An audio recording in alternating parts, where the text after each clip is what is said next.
down. Gonna seal it up so it doesn't crack anymore. It's really nice right now, so I don't want to get any more cracks in there. We're gonna sand this down, do the same thing. We got one over here too. These little logs. So bench platforms, don't want them checking and cracking. So we're gonna seal them up right now. Let's start the big sander. Here we go.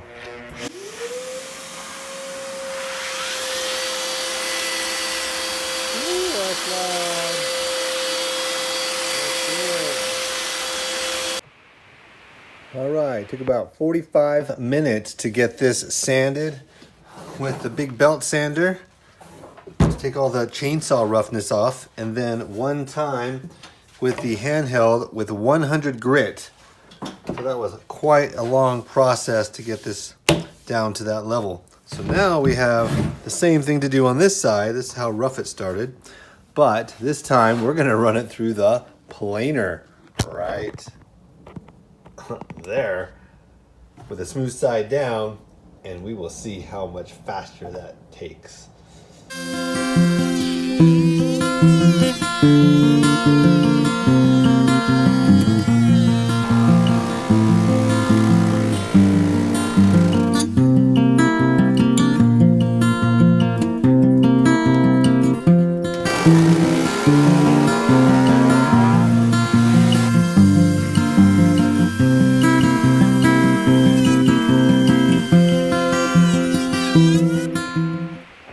Did the planer about 4 times through.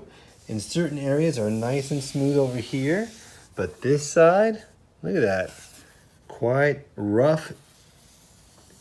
It is a newer blade in there. Look at this chip out. It's just chipping out between these grains. So this half in the back end. So I'm not going to keep doing that. Time to get the belt sander. Here we go. To make it parallel with the other side, we're going to square this end up real quick.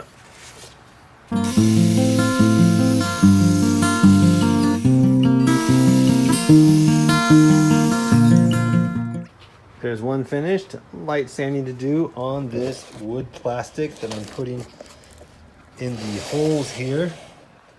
And so you can see I can fill up all the holes with this wood putty. There we go. There, these are the wormholes. So this one's gonna take a little bit more. Maybe some epoxy fill there. There's a long one here. So I'm going around and filling up with that.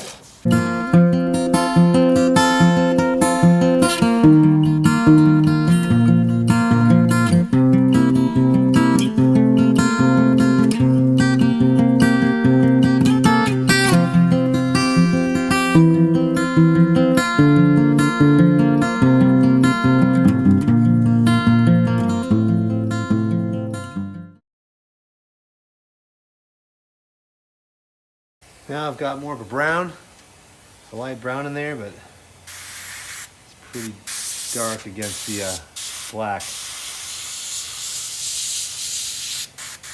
I'm gonna highlight everything with brown.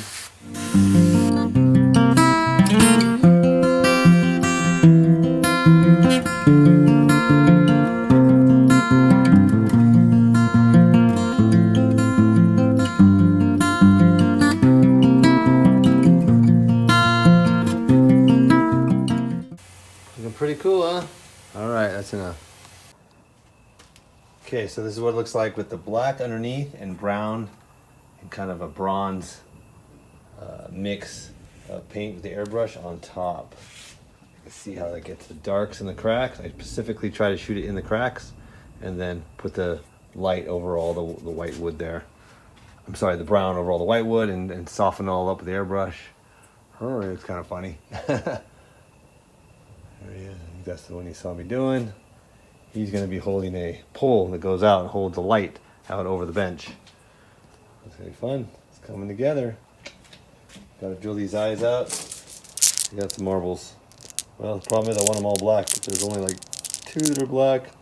Maybe the baby will have a little bit of blue in his eye right there or something. Find a dark spot and we'll give it a gleam. All right. Well, I put one eye in, trying to get the other in. It's the right size, but the marbles are slightly different. I would rather glue it in. that looks like it's it right there. How's that look? Pretty cool, huh? Exciting. Okay. Problem is I can't get that one out. The way to get him out is with a knife. You can get into there, pull it forward. Come back here. And probably this one as well. It was stuck. There. All right, so now we can put some glue back there. I want to paint right up against that before I put the marbles in, and the area will be done. All right, yeah, so I just need to put a little bit of a black paint on here.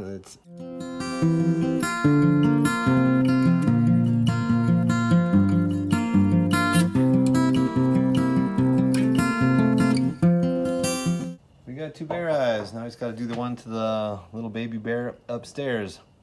See how it looks back here, see? All right, friends, now cracks. How do you deal with the cracks? Well, there's two parts to it. Like Ryan on YouTube says, he's got a great channel for teaching people how to make chainsaw bears, and he says half of it's fixing the cracks that are big and worth fixing. The small ones, you just teach the customer wood cracks. That's what happens, and it's just as it dries, it's going to crack more and more. But you just get wood glue.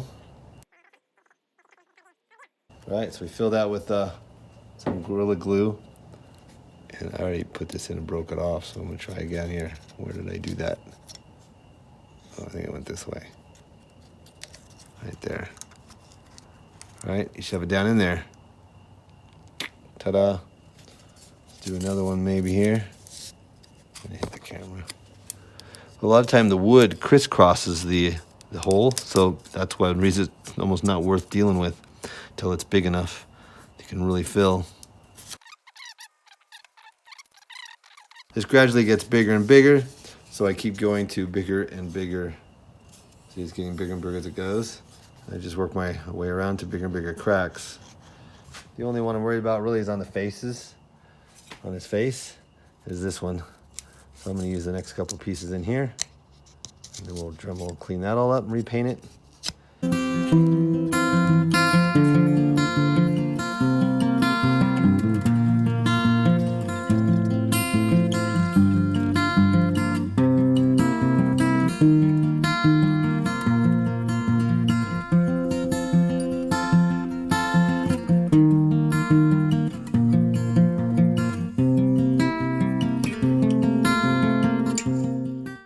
Let those dry, we can grind it all off, and then put the texture right across through it, paint it, you'll hardly see it.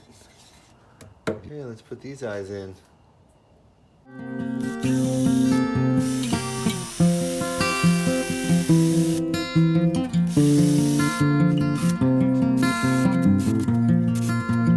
love how clean that came out. Money, money, money. This little guy is gonna get some slightly blue eyes. We'll go to the dark side on him. How's that look? All right, hold that hammer for me, little bear. Let's put this.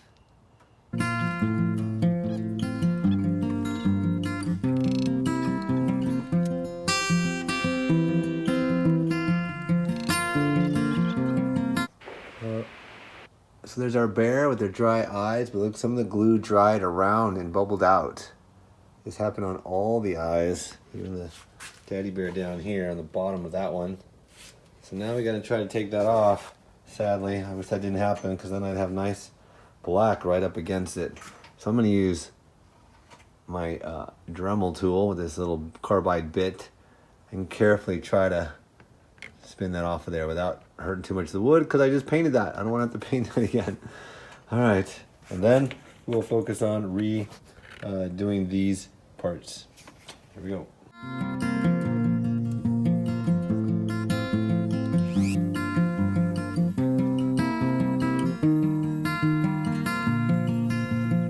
Well, that took it out. It looks like I'll definitely have to repaint. I'm afraid I might have etched the edge of the eye there. Yeah, this thing's pretty tough. I scratched up the glass. At least it's way off to the side there. So we'll get some paint around that again, and this is how it's gonna be. All right, do the other eye down here. That's much easier. All right, now we're gonna cut some of this big chunks off, and we'll take the, again, back to the old sander here. disc and grind it down flat. And then we'll take the Dremel and recapture some of our lines across there and then repaint it and see how it comes out. And hopefully it's a little bit smoother without any major cracks. I might have to put some sawdust and glue together to patch some of these bigger spots. Okay, here we go. This is probably too slow to show, but I don't want to hit that. Use a small blade here.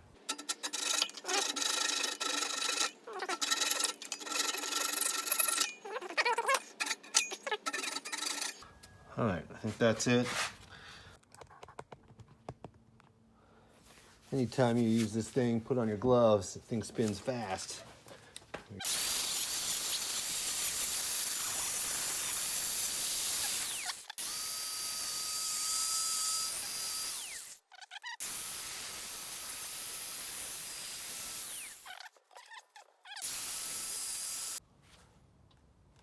Finally, I did pretty good with the sander in there, but finally come up with the Dremel. I don't want that pointed one. I want the round one.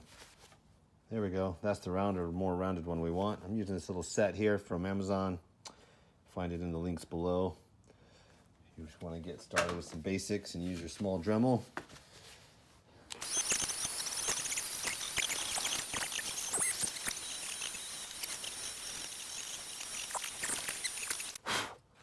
Kind of a tough one to scatter. There's still cracks on the sides that need to be filled. But maybe they'll be so small once it's painted you won't even notice, like these other small cracks. Let's get this thing turned around here. All right. Looks like a big scar on his face here, but it's not that bad. That will paint over really. All right, now let's paint him up. Tell him what color. Before.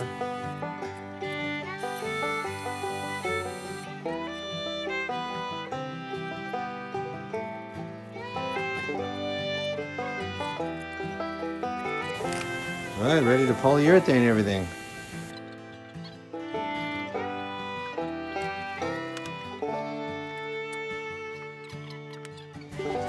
Start at the top and work down. Mix that linseed oil in. We really want to treat the wood. Slow down the cracking.